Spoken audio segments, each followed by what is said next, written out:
An automobile is different from a motor vehicle, and I believe the statute refers to motor vehicles.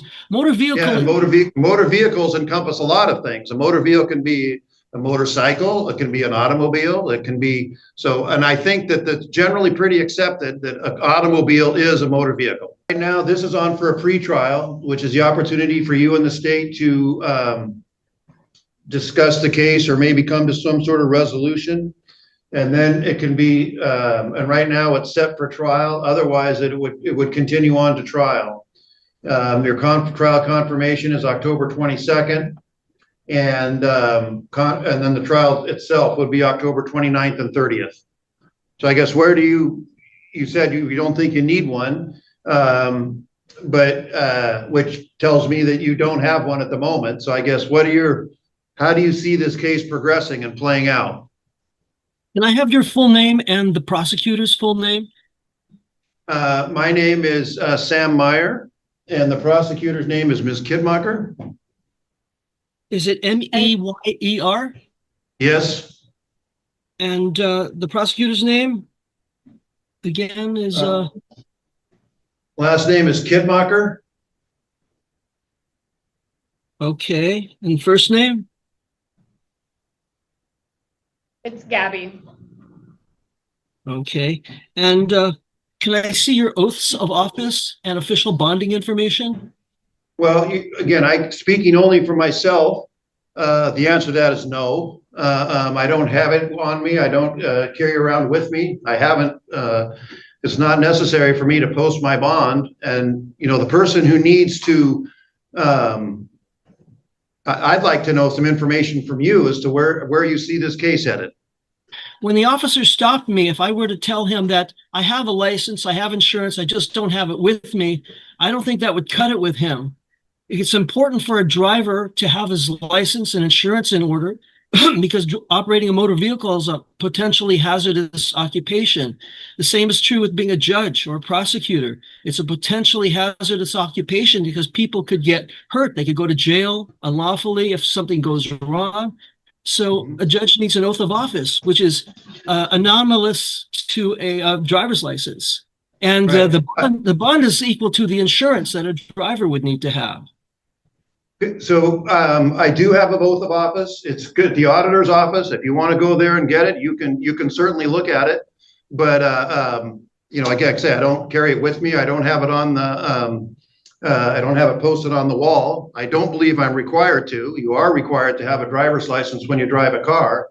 But I don't, we're going down a rabbit hole, which really isn't that productive for you, Mr. Blatt. I'm trying to figure out where you see this case headed. And it's either going to be set for trial or there's going to be some sort of resolution.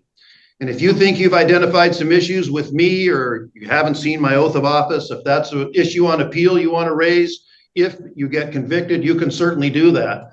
But we're not going to spend a lot of time on, things that don't really matter with regard to your case. You might not believe that it doesn't matter, but it really doesn't. Right now, you're the one charged with driving with license suspended in the 3rd degree. Your options are go forward to trial, which I've told you when that's scheduled on October 22nd for trial confirmation on October 29th and 30th. And that's kind of, so I guess I'd like some answers from you as to where you see this case headed.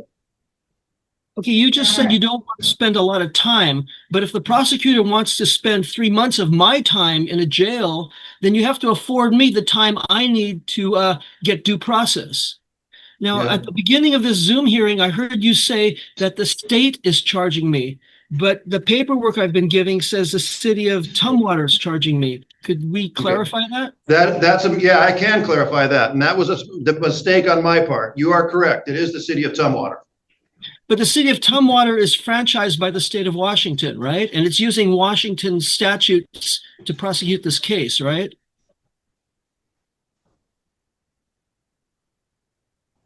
I don't know about the franchise aspect of it, but it is a municipal court case from the city of Tumwater. A lot of times municipalities incorporate on criminal codes and misdemeanors, they'll incorporate the revised code of Washington into their municipality with the law within that municipality. So yes, it could very well be prosecuted under a statute from the Revised Code of Washington. Well, that raises some concerns with me because I see to your left, you have the plaintiff's flag behind you. And so are you a neutral entity or are you part of the prosecution? Yes, I'm a neutral entity. I like to think that, yes. Then why do you have the prosecution's flag behind you? It's not the prosecution's flag. It's a flag for there's a flag from the United States of America. There's a flag from the Washington state, and then there's a flag for the county. I am a Thurston County District Court judge. I elected and have jurisdiction within this county. But the state of Washington enfranchises the city of Tumwater to prosecute people under its statutes, the state statutes. So I don't agree with your terminology there in terms of what they franchise. Tumwater is a municipality. They have some discretion as to how they can choose to enforce laws within their municipality. One of the ways they can do that, and they're not alone in this, a lot of cities do this. Not everybody. Lacey, for example, has their own municipal code, but Tumwater might not. They might adopt the RCW for things like driving with license suspended in the third degree, DUI, and misdemeanor and gross misdemeanor things and things of that sort. Of course, felonies that obviously would be under the Revised Code of Washington, and that would go to Superior Court. But this is limited jurisdiction, and we only deal with misdemeanors and gross misdemeanors. We're contracted to provide court services for certain municipalities within Thurston County, including Tumwater, Lacey, and to name a couple, and that's why you're here. That's how you're here. are you going to be the judge throughout all the hearings in this process? I don't know. No, we have a rotating schedule and may or may not. I'm just the lucky one today. Oh, this is going to put a burden on me to check all the judges' oaths of office and so on. No, it's not. And don't worry about that. Like I say, our oaths of office are on file, and you can go look at any of them anytime you want. Okay, I've been given this paper by the court. It says criminal traffic. Yes. I'm very upset Yes. about being called a criminal. I'm not a criminal, and I want to clear my name. Believe me. Well, you haven't been convicted of this charge yet, but driving with license suspended in the third degree is a criminal charge. It's a simple misdemeanor. It carries with it a maximum penalty of 90 days in jail and $1,000 fine. As a practical matter, that would be highly unusual for anybody to receive that sort of jail time for a charge of this sort. But driving with license suspended is a criminal offense. It just is, and that was done by the legislature. And Now, driving and traffic are commercial terms. I mean, you could check it in Black's Law Dictionary. And the police narrative says that I had a passenger in the car. Passenger is also a commercial term. And passenger, according to Black's Law Dictionary and extensive case law, says that it's a customer who pays you to transport him, which is basically trafficking. There's nothing in the police narrative that says that to support the presumption that I was engaged in any commerce or traffic. So the case should be dismissed on that basis. no, that doesn't matter. If you get behind the wheel and drive a car, you need a license. And there are certain rules and there are certain things happen that can cause that license to get suspended. If it gets suspended and you get caught behind the wheel driving, and the state can prove it, then you would be found guilty. Those terms of, Black Law Dictionary, whether they call that a passenger or not, I'm not really sure, but the law that applies in this case, like I've told you before, is the Revised Code of Washington, which deals with licensing and when people can drive and when they're eligible to drive. So all those things you say about, and again, you might not believe me, but those things you talk about, whether it's a passenger, whether it's a commercial term, none of that matters. The only thing that matters is, were you driving and were you validly licensed, or was your license suspended? And that's it. That's what this case is about. Sir, I was traveling, not driving. Driving is a commercial term. Okay. At the time, now I know that anything I say can be used against me in court. I'm fully aware of that. So hang on just a second. Well, it can, but you shouldn't admit that. If by traveling you were in an automobile and conducting that by having an engine running and applying pressure to the gas and brake and turning the wheel, whether it's traveling or driving, that's kind of like, 6 of one, half dozen of the other. Sir, I need to make something very clear at the very outset. I'm not going to deny that I was traveling in my private property automobile on the date in question.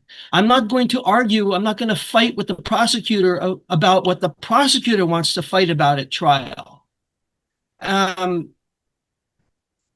My defense is going to be something completely different. Now, I noticed something on the website for the court. It says jury instructions or jury guide. Okay, so hang on just a minute. Before we get there, can I take that to mean then that you wish to go to trial on this? I wish to be left alone. Okay, well, that's what everybody wants. But right now, where you are is you're charged with the crime of driving with license suspended in the 3rd degree. So again, I've went back to this before. Your options are either come to some sort of resolution with the city, or you're entitled to a jury trial. And then if you win, and you started mentioning, I want to stop you when you started saying things about jury instructions, and that means if you wish to go to trial, you can do that. And we can have a different conversation about your ability to represent yourself, which you certainly have a right to do, but I need to create a record that you're doing that, knowingly and voluntarily with open eyes. The possibility is still in place to have an attorney appointed to represent you, but when we started this conversation, I'm not sure that I need one. Most people, when they're charged with any sort of criminal offense, and again, this is a criminal offense, they take advantage of when they're offered an attorney at little or no cost. But again, that's entirely up to you. But what I need from you is a decision point on how you want to handle this case. Either come to a resolution or go to trial. And if you go to trial, then we're gonna, which is fine. Trial dates are set, but we're gonna have a conversation about a few things before we get to a jury instructions. So again, I need some input from you as to what you wish to do. I only participate in fair trials, and I have concerns about whether I can get a fair trial in this court. Can I? Okay. Well, the trial, if it's a jury trial, the people who are going to determine your guilt or innocence will be 6 jurors, will be impaneled from the jury rolls within the county, and it'll be up to them. There'll be 6 jurors and an alternate juror, right? So that's 7, Yeah, right? typically, yes. Well, this jury guide that you have on the website says that it's the juror's job to listen to all the evidence at trial, and the judges to deal with legal issues, not the jury. That's true. That concerns me about whether I can get a fair trial, because the whole purpose of a trial by jury is to consider issues of law. Otherwise, why do we need a jury? Because I've already stated I did the act. I traveled in my automobile on the date in question. I'm not going to deny that. That's the first thing I would tell the jury if it goes to trial. Okay. And I'm going to bring up to the jury the issues of law. My question to the court is how would here in a second, I'm going to stop you for a second, because you're very wrong about something. Okay, you are very wrong about something. The jury does not decide issues of law. The judge does. The jury decides issues of fact. The jury decides what did happen or not happen. That's what the jury decides. The jury's the fact finder. The judge decides what law the jury listens to. And that's just the way it is. And so when you say the jury decides the law, that's not correct. That's, there's no court in the country that where the jury, in this country anyway, where the jury decides what the law is. The judge decides what the law is. And you can look at any court in any state, in any jurisdiction in the union, and that's the way it is. And so the judge, and then the judge will, following the trial, following the evidence portion of the trial, the judge will instruct the jury on what the law is, and then the jury determines whether or not that person, you, did or did not do what you're being charged with. That's a fact inquiry. And what you're being charged with is driving with license suspended in the 3rd degree, and the jury's going to decide, did this happen or did it not? And if you have issues with the law, they're not fair, you might think this is unconstitutional. I've heard many times people think that, it's not constitutional for a state to require people to get licenses. It is. I've heard that, that there's some, the right to travel is being impinged by the requirements of a license. It's not. All of those things have been looked at by courts much above me, who've decided that that's what the law is. And any instruction you're going to get on the law, or the jury's going to get from the law, has all been vetted in front of, courts of appeals and the Washington State Supreme Court. And that's the way it is. But you need to be clear. The jury does not and will not decide the law. The judge will determine that. And what I was going to say to you in advance of that is, you might not get to present. Maybe this is why you think you don't get a fair trial. Some of these legal issues you wish to argue, you might not be able to do that. Probably not, because that's just what the law is. And I know what the law is based on my experience. And I may or may not be the trial judge if it goes that far, but I just know that to be the case. So we're going to stop here for a second because but don't leave, because it's at 2:30. And we have some other people coming on at 2:30. We're going to take care of those cases, and then I'll come back and speak with you some more. All right? I understand you believe all that nonsense, but I'm going to have a trial by jury, not a jury trial. A jury trial is 6 people that only consider the facts, and basically juries have been neutered since the rules of evidence have been implemented in the 1936. But this jury is going to hear the law as well as the facts, and I'm just curious. I would like to know how the judge would, how the court would stop me from communicating with the jury. Well, that's a good question. I guess you'll find out if you take this to trial. But we're going to stop for a minute. I'm going to there's a couple people who we're going to take these cases, and then we'll come back to you. Okay, so Mr. Blatt, I'll come back to you. So I think when last we talked, you said you wanted a trial by jury or a jury trial. To me, again, that's... No, I did not say that. I want to be left alone. That's what I said. Okay. Well, again, that's what everybody wants. So do I. But nonetheless, where you're at right now, you're charged with driving with license suspended in the 3rd degree. And you had made the distinction, I think you had, and correct me if I'm wrong, I don't mean to misstate things. You were making a distinction between jury trial and trial by jury. And I'm not sure exactly what you meant by that. Well, a trial by jury, which is what we used to have before the passage of the 19th Amendment, when women got the right to vote and therefore got the right to sit on juries. Juries had the right to investigate the crime scene, to consider the law, to nullify. Basically, it was a trial by jury. Now that it's a jury trial where the jury's neutered, there's only 6 of them. They're cut in half, and they're not allowed to. They're scurried out of the courtroom every time there's important adult issues to consider, like children, and that's just nothing. That's not a trial by jury. But anyway, I have a dispositive motion right now that might settle everything here. Okay, we'll set that for a motion hearing, though. We do those on Monday morning. Did you file it in writing? I'd like to do that. I prefer everything to be in writing. So can we schedule a motions hearing? We certainly can. But before we do that, I want to talk to you about, it again appears to me, well, we're going to do a couple of things. First of all, I am going to find, based on, there's a police report filed in sector. Based on that, I'm going to find that probable cause exists.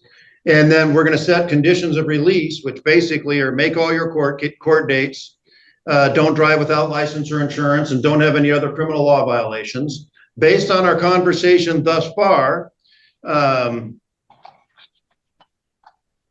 it appears to me that you wish to represent yourself at trial. Is that true? I don't understand that terminology. I am myself, so why would I want to represent myself? Only corporations need to be represented because they can't speak for themselves in court. I'm not a corporation. I'm a human being. So you wish to proceed to trial without a lawyer? No, I wish to be left alone. That's my only wish. But yeah, that's true. But that's one that's not going to happen in terms of this case. It is set for trial. The trial will take place. And my question to you is, you have the right to have a lawyer with you during trial. And you also have the right to go it alone, all by yourself. And so, Mike, those are your 2 options. Which of those do you wish to take?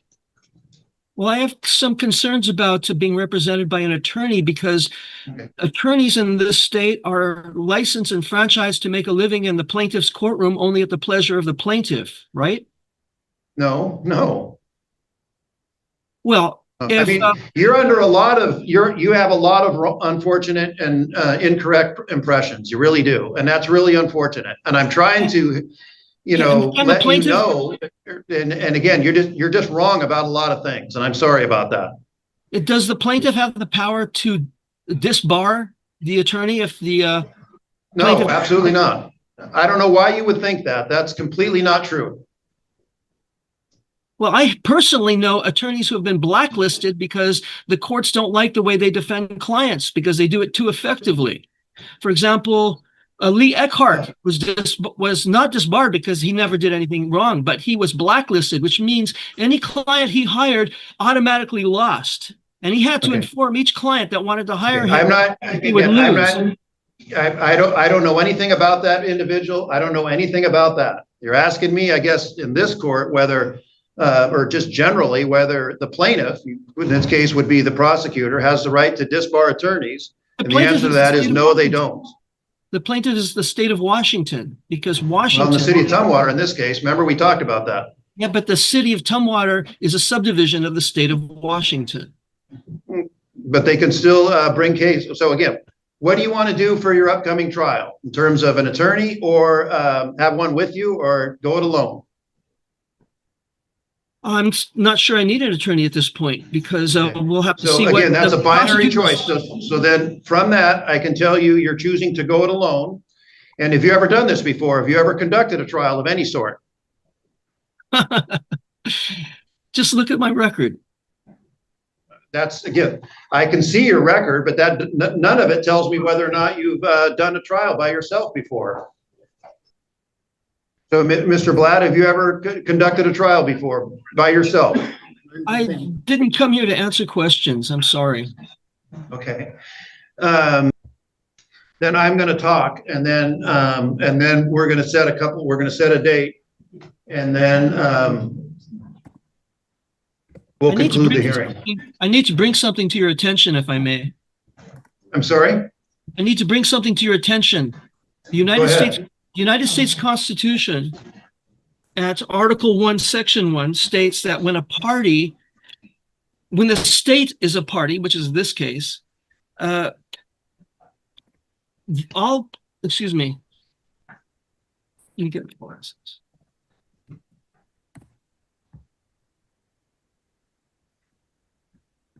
When the state, it says in all cases in which a state shall be a party, the Supreme Court shall have original jurisdiction.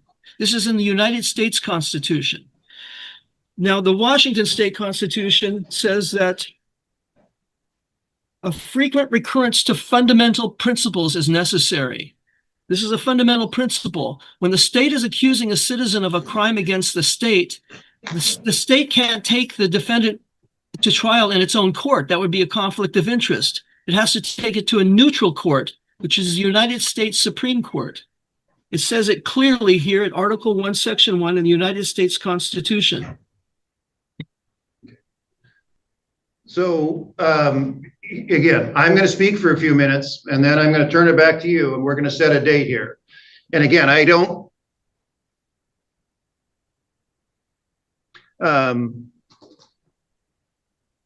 first of all, this case is headed for trial. And again, it doesn't appear that you're interested in having an attorney appointed to represent you, so you'll be going it alone. When you have the constitutional right to do that, but you need to know that you're not an attorney. Apparently, you have very low opinion of attorneys generally, and a very low opinion of the system itself. Could you tell Mr. I have no problem with the law. Hang on, let me finish. I'm not done yet. The city of Tumwater is going to be represented, and I know you don't like that term either, by an attorney. That attorney is trained in the rules of evidence, trained in the rules of procedure, been through trial many times. And again, I don't know whether you have or not. And so they are experienced in the rules of evidence, which is important. You spoke disparagingly of the rules of evidence earlier.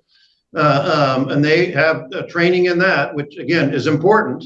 And I'm going to assume you don't. And many of the things that you've talked about, you're incorrect on. Unfortunately, you're just incorrect about some things.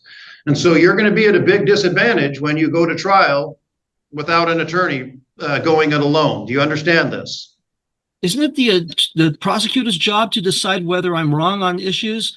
You're supposed to be neutral. The prosecutor hasn't even argued against me, and you're already saying that I'm wrong. No, I'm trying to, believe it or not, and you probably won't. I'm actually trying to help you, let you know that this is just the way things are going. This is the way that this will happen. I'm not siding with the prosecutor. I'm just saying that this is what, and it's not the prosecutor's job really to decide what the prosecutor and defense, they disagree all the time on what the law is or what should be. And then I'm the one who gets to decide one way or the other. But some of the things that you're saying are so outside the norm that I don't need to hear from them. And I'm trying to let you know that what you think is going to happen and what you think the way things work is simply just not correct. And, I'll go back to that fundamental, I can't speak to the way juries were back in the 19th century. I just know how they are now. And I know that the jury's job in the cases of this sort is to find facts. That's what it is. And the judge is going to instruct them on the law. That's how it is. And the judge is going to determine what's going to be admissible or what's not. And that's just the way the trial is going to go. And I'm trying to let you know that is just to give you advance warning. So when you're in the middle of a trial saying, hey, what's going on here? You just at least have an idea of what's coming. That's all I'm trying to do. And I want to make sure that if you go to trial alone, you're going in with open eyes, understanding that you're at a fairly huge disadvantage. And so, but knowing all that, that's still the avenue you want to take. You said the jury's job is to decide the facts, but there's no facts to decide because I'm acknowledging all the facts. I'm acknowledging all the facts. I'm not going to challenge them. I'm not going to fight with the prosecutor about what the prosecutor wants to fight about. My issue is the law. And I'm not saying the law is wrong. It's a question of whether the law, this particular law that I'm charged under, applies to me, whether I'm a person within the meaning of the statute. Now, the jurors are taxed to pay legislators to make up laws for their benefit, yet they're not allowed to know what the laws are. Don't you think there's something wrong with that? Well, I guess my response to that is, I think most people are aware that when you get behind the wheel of an automobile and conduct it in traffic, you need a license. And there are certain things that can happen that can get your license suspended. I think most people know that. Well, my position is I never had a license, never applied for a license, and I was not engaged in traffic. I was engaged in travel. Traffic is going to be the issue at this trial. And well, then it'll be up to the jury it'll be jury to determine whether you were in traffic or traveling. That's excellent. And the issue that you said, well, I never had a license, so it couldn't be suspended. I've seen people try this before, and I've never seen it work. License. So here's what we're going to have. Hang on just a second. Here's what we're going to do today. So right now, trial is set for October 29th and 30th. Jury confirmation is set for October 22nd.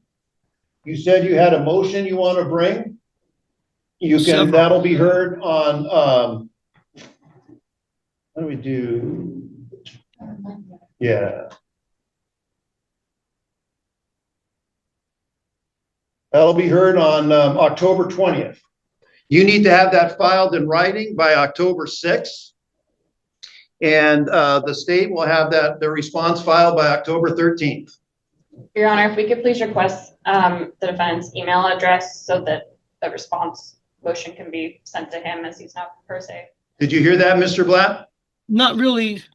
They want it, so you're going to file something, and they're going to see it. They should have the opportunity to respond to it, and they want to get their response to you, and they want to do that through email. That's fine. So what is your email? Did you get that? I did, thank you. All right, Mr. Blatt, I think that's it for today. And then at that particular time, the judge, whether it's me, whether it's one of the other judges here, I don't know.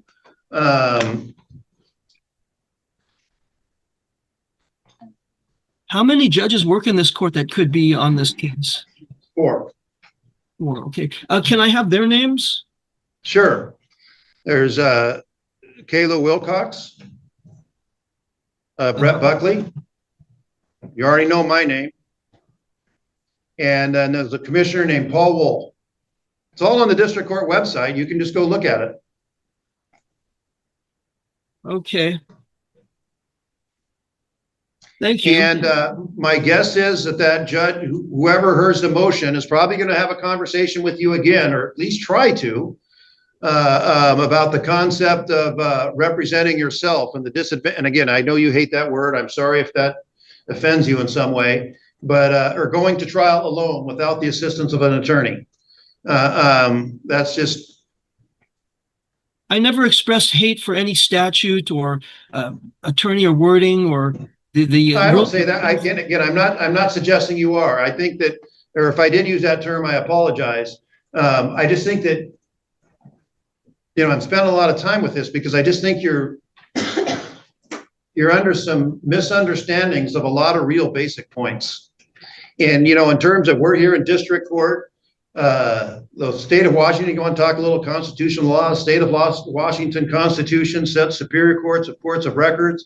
It's also in the Constitution that they can set and create such inferior courts as, by statute through the legislature. The legislature has done that.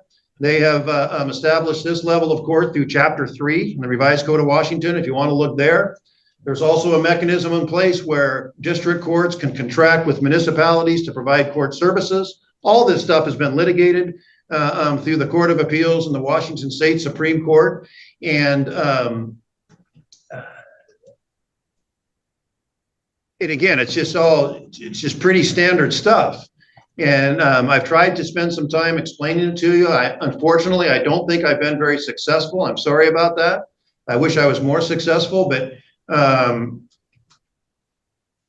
you can research all that out. And I guess when you talk about one thing I will go back to that I should have said earlier, when you say the jury, you want to argue the law to the jury and shouldn't they know the law and so forth. A lot of that happens in the Court of Appeals and the Washington State Supreme Court. Again, I'll instruct the jury or whoever the judge is, whether it's me or one of my colleagues, will instruct the jury on the law. The jury will decide the facts and then apply the law as I instruct them to it. Now, if I'm wrong about the law and you turn out to be right, all that's handled at the appellate level. You would file an appeal if you're convicted, and then you would, the court at the first superior court would look at it and see if I made a mistake on the law, or you're right on the law, and then it keeps going up all the way to the Court of Appeals, and then eventually to the Washington State Supreme Court, all they may or may not choose to take it. And so that's where the issues of law are decided. Everything you just said about the evolution of the law is true. However, the Washington State Constitution says that a frequent recurrence to fundamental principles is necessary for a free state. That's what it says. So that means we eventually get so convoluted to oppress citizens of the state that we have to go back to fundamental principles. Right. And again, I do want to address your last thing, in terms of oppression. Again, let's remember what we're talking about here. And that is your license was suspended and you were alleged to have been driving. I know you have to say, well, you were traveling or whatever. And that's just, again, the only issue is, were you conducting an automobile and was your license suspended? And that's it. That's what this case is all about. An automobile is different from a motor vehicle, and I believe the statute refers to motor vehicles. Motor vehicles encompass a lot of things. A motor vehicle can be a motorcycle, it can be an automobile, it can be and I think that that's generally pretty accepted that an automobile is a motor vehicle. No, a motor vehicle. I believe that it is. A motor vehicle unless it runs by. Unless it's the Flintstones where they just run on the ground, then that's not a motor vehicle, but I'm joking, but perhaps I shouldn't be. A motor vehicle is a specific legal term in commerce. It's a business machine, like a truck, a taxi, or a bus that makes its business on the publicly funded roadways, which it does not have a right to do. A person again, in Washington, and again, a motor vehicle includes a car. It does. And again, where do you get your driver's license? You go to the Department of Motor Vehicles, the DMV. That's where you get a driver's license for cars. And Well, so when it you- makes sense and again, I don't want to, we're going down a rabbit hole that was really not productive for either one of us, frankly. But, and again, I will just tell you that a motor vehicle includes automobiles within the terms of this statute in this state. It just does. And you can argue I'll address this in my otherwise, brief. but you're not going to be successful. I'll address this in my briefs and my motions, but of course, the prosecutor and you will just pretend like you haven't even read it, I've been through this Well, I many, been through this many No, I times. can't and judges- speak. Okay, I'm going to stop you again. I won't speak for the prosecutor, but if it's me, I'll read it. I'll read all of it. But my experience has been, I'm sorry to say, to accuse you, but my experience has been that judges will just pretend that they haven't read it. They'll say, I read it and I found it's not correct. But they never talk about, the issues. Again, I don't want to talk about things that haven't even happened yet. So maybe it'll be me and then we'll see what happens. But do you know when you need to get your brief due? By Your October motion? 6th, October 6th, Yeah. and the response by October 13th. And we'll all reconvene on October 20th and hash it all out. Whether it's me or one of my colleagues, I don't know. Okay, That'll conclude the hearing for today. thank you. You're welcome.